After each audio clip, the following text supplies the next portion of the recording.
নমস্কাৰ কেইজনমান ভিউৱাৰ্ছৰ ৰিকুৱেষ্ট মৰ্মে আজিৰ এই ভিডিঅ'টো প্ৰস্তুত কৰিবলৈ লৈছো ভিউৱাৰ্ছ কেজনে মোক কৈছিল যে ভাৰ্বৰ থাৰ্ড ফৰ্ম আমি কেনেদৰে বিভিন্ন বাক্যত ব্যৱহাৰ কৰিব লাগে আৰু কি কাৰণত আমি ভাৰ্বৰ থাৰ্ড ফৰ্ম ব্যৱহাৰ কৰা উচিত তাৰ ওপৰত এটা ভিডিঅ' প্ৰস্তুত কৰিব লাগে গতিকে আজিৰ এই ভিডিঅ'টোত মই আপোনালোকক ক'বলৈ যত্ন কৰিছো আমি ভাৰ্বৰ থাৰ্ড ফৰ্ম কি কাৰণত বিভিন্ন বাক্যত ব্যৱহাৰ কৰিব পাৰোঁ বা কেনেদৰে আমি ব্যৱহাৰ কৰা উচিত গতিকে ভিডিঅ'টো খুব ইন্টাৰেষ্টিং আৰু ইংলিছ লাৰ্নিঙৰ কাৰণে অত্যন্ত গুৰুত্বপূৰ্ণ হ'ব আপোনালোকে স্কিপ নকৰাকৈ শেষলৈকে চাওক অতি সহজে কনসেপ্টটো বুজিব পাৰিব আৰু আপোনালোকৰ মাজৰ কোনো লাৰ্নাৰ্ছে যদি মোৰ হৈতে অনলাইন মাধ্যমৰ জৰিয়তে ইংলিছ গ্ৰামাৰ বা স্পোকেন ইংলিছ স্টেপ বাই স্টেপ অতি সহজ পদ্ধতিৰে শিকিব বিচাৰে তেতিয়াহ'লে আপোনালোকে স্ক্ৰীনত ওলাই থকা নাম্বাৰটোত আপোনালোকৰ নাম আৰু এড্ৰেছ হোৱাটছআপ কৰক এই ক্লাছটো জানুৱাৰী 2nd উইকৰ ইভিনিং 7:30 ত আৰম্ভ হ'ব যদি আপুনি এই ক্লাছটোত এনৰোল হ'ব বিচাৰে আৰু যদি আপুনি ইংলিছ গ্ৰামাৰ বা স্পোকেন ইংলিছ সঠিকভাৱে শিকিব বিচাৰে তেতিয়াহ'লে আজিয়েই আপোনালোকৰ নাম আৰু এড্ৰেছ হোৱাটছআপ কৰিবলৈ সমলি নাপাহৰিব সো আহক এতিয়া ভিডিঅ'টো আৰম্ভ কৰোঁ ভাৰ্বৰ থাৰ্ড ফৰ্ম ব্যৱহাৰ কৰা প্ৰথমটো কাৰণৰ বিষয়ে আপোনালোকে হয়তো নিশ্চয় জানে যেতিয়া আমি কোনো এটা বাক্য যিকোনো এটা পাৰফেক্ট টেন্সত ক'ব লগা হয় তেনেকুৱা ক্ষেত্ৰত আমি যিটো ভাৰ্ব হয় ভাৰ্বটো আমি থাৰ্ড ফৰ্মত ব্যৱহাৰ কৰিব লাগে হয়তো বাক্যটো প্ৰেজেন্ট পাৰফেক্ট হ'ব পাৰে পাষ্ট পাৰফেক্ট হ'ব পাৰে বা অন্যথা আমি ফিউচাৰ পাৰফেক্ট হ'লেও বাক্যটোৰ যিটো ভাৰ্ব হ'ব ভাৰ্বটো কেৱল আমি থাৰ্ড ফৰ্মতে ব্যৱহাৰ কৰিব লাগে আমি কেনেদৰে বাক্যত ব্যৱহাৰ কৰিব পাৰোঁ দুই এটা এক্সাম্পলৰ মাধ্যমেৰে ইয়াক প্ৰথমতে বুজি ল'বলৈ যত্ন কৰোঁ আহক মই যদি এটা বাক্য কওঁ যে he has sent a letter আমি sendৰ থাৰ্ড ফৰ্ম sent যিটো sent হয় এইটো থাৰ্ড ফৰ্মত ব্যৱহাৰ কৰিছো আমি বাক্যটো কৈছো যে he has sent a letter he চিঠিখন পঠালে যেতিয়া আমি বাক্যটো প্ৰেজেন্ট পাৰফেক্ট বা পাষ্ট পাৰফেক্ট বা ফিউচাৰ পাৰফেক্টত কম তেনেকুৱা ক্ষেত্ৰত আমি ভাৰ্বৰ থাৰ্ড ফৰ্ম ব্যৱহাৰ কৰিম এইখিনিতে এটা ইম্পৰ্টেন্ট পইণ্ট মনত ৰাখিব পাৰফেক্ট টেন্সত have has অন্যথা had আমি বাক্যটোত ব্যৱহাৰ কৰিবই লাগিব ঠিক আছে এতিয়া চাও আমি নেক্সট এক্সাম্পলটো চাও কি কৈছে she had cleaned the room before I reached এই বাক্যটো চাও কি ক'লে she had cleaned the room before I reached she had cleaned আমি headৰ পিছত যিটো ভাৰ্ব হয় ভাৰ্বটো হয়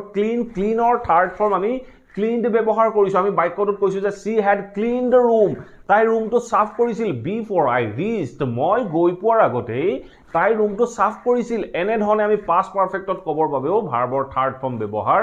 কৰা উচিত ঠিক আছে এতিয়া চাও আমি নেক্সট এক্সাম্পল চাও কি কৈছে she will have finished the task by tomorrow morning এই বাক্যটো চাও কি কৈছে she will have finished the task by tomorrow morning এই বাক্যটোৰ অৰ্থ হ'ল তাই অহা কালিলৈকে কামটো শেষ কৰিব খতম কৰিব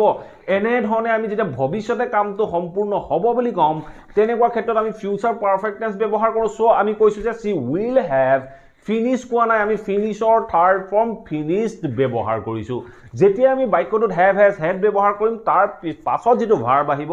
সেই ভাৰ্বটো সদায় আমি থাৰ্ড ফৰ্মত ব্যৱহাৰ কৰিম আমি বাক্যটো ক'লো যে she will have finished the task by tomorrow morning ঠিক আছে এটা নেক্সট এটা আৰু লাষ্ট এটা এক্সাম্পল চাই ল'বলৈ যত্ন কৰোঁ মই যেতিয়া এটা বাক্য কওঁ যে she has informed her parents তাইৰ মাক দেউতাকক খবৰ দিলে আমি ইনফৰ্ম এটো যেটো ভাৰ্ব হয় ভাৰ্বটো আমি থাৰ্ড ফৰ্মত ব্যৱহাৰ কৰিলো আমি বাক্যটো ক'লো যে she has informed her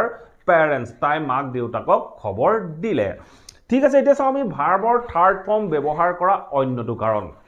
আমি অন্য এটা কাৰণটো ভাৰ্বৰ থাৰ্ড ফৰ্ম ব্যৱহাৰ কৰোঁ এই যেটো ভাৰ্বৰ থাৰ্ড ফৰ্ম হ'ব এই ভাৰ্বৰ থাৰ্ড ফৰ্মটোৱে এডজেক্টিভ হিচাপে কাম কৰিব আমি যিকোনো ভাৰ্বৰ third form as a adjective হিচাপে বাক্যত ব্যৱহাৰ কৰিব পাৰোঁ আপোনালোকে এডজেক্টিভৰ বিষয়ে নিশ্চয় জানে মই যেতিয়া এটা বাক্য কওঁ যে she is a beautiful girl বিউটিফুলটো এটা হ'ল এডজেক্টিভ আৰু বিউটিফুলটোৱে কাৰ বিষয়ে বৰ্ণনা কৰিছে এক গাৰ্লৰ বিষয়ে বৰ্ণনা কৰিছে আমি বাক্যটো কৈছো যে she is a beautiful girl তাই এজনী ধুনীয়া ছোৱালী এই বাক্যটোত আমি যেনে ধৰণে গাৰ্লৰ লগত বিউটিফুলটো ব্যৱহাৰ কৰিলো এডজেক্টিভ হিচাপে ঠিক তেনে ধৰণে আমি ভাৰ্বৰ থাৰ্ড ফৰ্মো এডজেক্টিভ হিচাপে বাক্যত ব্যৱহাৰ কৰিব পাৰোঁ আমি কেনেদৰে ব্যৱহাৰ কৰিব পাৰোঁ দুই এটা এক্সাম্পলৰ মাধ্যমেৰে ইয়াক বুজিবলৈ যত্ন কৰোঁ আহক মই যেতিয়া এটা বাক্য কওঁ যে I am tired অৰ্থ হ'ল মই ভাগৰুৱা এই টায়াৰৰ থাৰ্ড ফৰ্ম আমি টায়াৰ্ড বাক্যটোত ব্যৱহাৰ কৰিলো মই বাক্যটো কৈছে I am tired মই যদি কওঁ I am hungry মানে হ'ল মই ভোকাতুৰ মোৰ ভোক লাগি আছে এনেধৰণে কৈছোঁ মই এতিয়া কৈছোঁ যে মই ভোক লগাৰ সলনি মই ভাগৰুৱা বুলি ক'ব লগা হ'ল এই ভাগৰুৱাৰ কাৰণে আমি টায়াৰ ৱৰ্ডটো ব্যৱহাৰ কৰিব পাৰোঁ চ' আমি যেতিয়া এডজেক্টিভ হিচাপে ব্যৱহাৰ কৰিম তেনেকুৱা ক্ষেত্ৰত আমি কেৱল ভাৰ্বৰ থাৰ্ড ফৰ্মহে ব্যৱহাৰ কৰিব পাৰোঁ চ' আমি বাক্যটো ক'ব লাগিব আই এম টায়াৰ্ড মই ভাগৰুৱা ঠিক আছে ঠিক তেনেধৰণে নেক্সট এটা এক্সাম্পল চাওক নেক্সট এক্সাম্পল কি কৈছে Your shirt is torn. Your shirt is torn. তোমাৰ শাৰ্টটো ফটা ধৰক আপুনি এটা শাৰ্ট পিন্ধি আহিলে বা মই এটা শাৰ্ট পিন্ধি আহিছোঁ মোৰ শাৰ্টটো ফাটি আছে মই গম নাপাওঁ আপুনি মোক কৈছে যে sir your shirt is torn. Your shirt is torn. আপোনাৰ শাৰ্টটো ফটা এই যিটো torn ভাৰ্ব হয় বা ইয়াৰ আগৰ বাক্যটো যিটো টায়াৰ্ড ভাৰ্ব হয় এই টায়াৰ্ড বা tornটোৱে যিটো সাবজেক্ট হয় বাক্যটোৰ সাবজেক্টটোৰ বিষয়ে বৰ্ণনা কৰিছে প্ৰথম বাক্যটো হৈছে মই ভাগৰুৱা মোৰ অৱস্থাটোৰ বিষয়ে বৰ্ণনা কৰিলে ঠিক তেনেধৰণে your shirt is torn তোমাৰ শাৰ্টটো ফটা বা আপোনাৰ শাৰ্টটো ফটা শাৰ্টটোৰ বিষয়ে কোনটো ৱৰ্ডে বৰ্ণনা কৰিছে এই torn ৱৰ্ডটোৱে বৰ্ণনা কৰিছে সো torn বা টায়াৰ্ডটো ইয়াত এডজেক্টিভ হিচাপে ব্যৱহাৰ হৈছে ঠিক আছে এতিয়া আমি নেক্সট এটা এক্সাম্পল চাও কি কৈছে she gifted me an used mobile এই বাক্যটো চাও কি কৈছে she gifted me an used mobile এই বাক্যটো চাও কি she gifted me তাই মোক উপহাৰ দিছিল কি উপহাৰ দিছিল an used mobile এটা ব্যৱহাৰ হোৱা মোবাইল এটা ব্যৱহৃত মোবাইল তাই মোক উপহাৰ হিচাপে দিছিল এটা চাওক এই used মোবাইল আমি ব্যৱহাৰ কৰিলো মোবাইলটোৰ বিষয়ে বৰ্ণনা কৰিছে কোনটোৱে এই used ভাৰ্বটোৱে যিটো used ভাৰ্বৰ থাৰ্ড ফৰ্ম ব্যৱহাৰ কৰিলো ই কাৰ কথা কৈছে মোবাইলটোৰ বিষয়ে বৰ্ণনা কৰিছে মোবাইলটো ব্যৱহৃত হোৱা ব্যৱহৃত মোবাইল এনে ধৰণে ক'বলৈ যাওঁতে আমি বাক্যটো ক'লো she gifted me an used mobile ঠিক তেনেধৰণে আমি বিভিন্ন বাক্য কৈ থাকো broken chair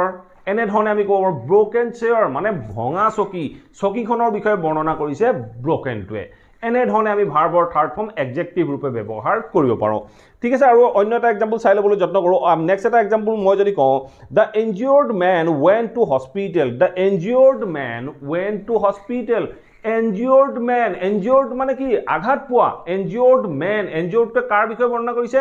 মানুহজনৰ বিষয়ে বৰ্ণনা কৰিছে the injured man went to hospital আঘাতপ্ৰাপ্ত মানুহজন হস্পিটেললৈ গৈছিল injured মানে আঘাত পোৱা আৰু man মানে মানুহ গতিকে দুইটা মিলাই আমি ক'ব লাগিব আঘাত পোৱা মানুহজন went to hospital হস্পিটেললৈ গৈছিল এনে ধৰণে আমি ভাৰ্বৰ থাৰ্ড ফৰ্ম এডজেক্টিভ ৰূপেও ব্যৱহাৰ কৰিব পাৰোঁ এটা চাও আমি ভাৰ্বৰ থাৰ্ড ফৰ্ম ইউজ কৰিব পৰা অন্যটো কাৰণ সো নেক্সট আমি ভাৰ্বৰ থাৰ্ড ফৰ্ম ব্যৱহাৰ কৰোঁ যেতিয়া আমি কোনো এটা বাক্য পেছিভত ক'ব লগা হয় হি যি কোনো পেছিভেই হ'ব পাৰে আপুনি প্ৰেজেন্টৰ পেছিভ হ'ব পাৰে পাষ্টৰ পেছিভ হ'ব পাৰে পাৰফেক্টৰ পেছিভ হ'ব পাৰে আপুনি যি কোনো টেন্সৰ বাক্য যেতিয়া পেছিভত ক'বলৈ যাব বা পেছিভত লিখিবলৈ যাব তেনেকুৱা ক্ষেত্ৰত সেই বাক্যটো যিটো ভাৰ্ব থাকিব সেই ভাৰ্বটো আপুনি সকলো টেন্সৰ ক্ষেত্ৰতে আপুনি ভাৰ্বৰ থাৰ্ড ফৰ্মে ব্যৱহাৰ কৰিব লাগিব আমি কেনেদৰে বাক্যত ব্যৱহাৰ কৰিম দুই এটা এক্সাম্পলৰ মাধ্যমেৰে ইয়াকো বুজিবলৈ যত্ন কৰোঁ আহক মই যদি এটা বাক্য কওঁ যে the building was demolished 5 years ago এই বাক্যটো চাকি গ'লে the building was demolished বিল্ডিংটো ভাঙি পেলোৱা হৈছিল ধ্বংস কৰা হৈছিল demolished আমি ভাৰ্বৰ থাৰ্ড ফৰ্ম ব্যৱহাৰ কৰিছো the building was demolished 5 years ago বিল্ডিংটো 5 বছৰৰ আগত ধ্বংস কৰা হৈছিল বা ভাঙি পেলোৱা হৈছিল এনে ধৰণে আমি যেতিয়া বাক্যবোৰ পেছিভত ক'বলৈ যাওঁ তেনেকুৱা ক্ষেত্ৰত আমি পেছিভটো ভাৰ্বৰ থাৰ্ড ফৰ্মে ব্যৱহাৰ কৰিব লাগে ঠিক আছে নেক্সট এটা এক্সাম্পল চাওক নেক্সট এক্সাম্পলটো কি কৈছে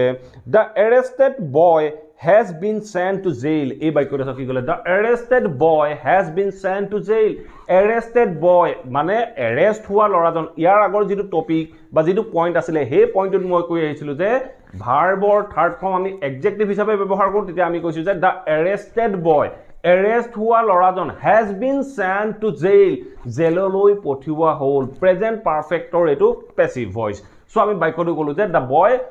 the arrested boy has been sent to jail ইয়াত আমি sent to ভাৰ্বৰ থাৰ্ড ফৰ্ম ব্যৱহাৰ কৰিলো ঠিক আছে এতিয়া আমি নেক্সট এটা এক্সাম্পল চাও কি কৈছে the school was established before independence এই বাক্যটো চাকি গ'লে the school was established স্কুলখন প্ৰতিষ্ঠা কৰিছিল the school was established wasৰ পিছত আমি যিটো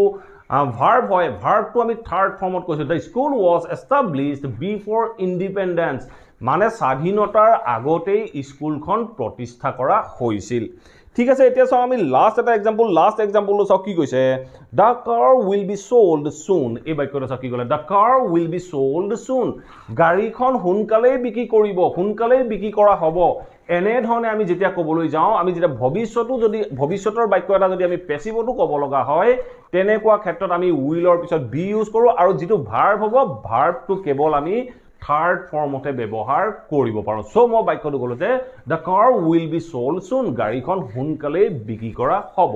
এই তিনিটা কাৰণত আমি ভাৰ্বৰ থাৰ্ড ফৰ্ম যি কোনো বাক্যত ব্যৱহাৰ কৰিব পাৰো আশা কৰো এই ভিডিওটোৰ মাধ্যমেৰে আপোনালোকে নিশ্চয় জানিব পাৰিলে আমি ভাৰ্বৰ থাৰ্ড ফৰ্ম কেনেদৰে বিভিন্ন বাক্যত ব্যৱহাৰ কৰিব পাৰো যদি ভিডিওটো ভাল পালে প্লিজ ভিডিওটো লাইক কৰক আৰু সকলোৰে মাজত শেয়াৰ কৰি যাবলৈ সমলি নাপাহৰিব আৰু যদি আপোনালোকে এনেদৰে বিভিন্ন ইংৰাজী টপিকৰ বিষয়ে শিকি থাকিব বিচাৰে প্লিজ এই চেনেলটো সাবস্ক্ৰাইব কৰি লৈ অল নটিফিকেশন অন কৰি ল'ব মই আপোনালোকৰ বাবে এনে ধৰণৰ ভিডিও ৰেগুলাৰ আপলোড কৰি থাকো আপোনালোকে নটিফিকেশন পাব আৰু ভিডিওবোৰ চাব পাৰিব Thank you for watching this video. Have a nice day.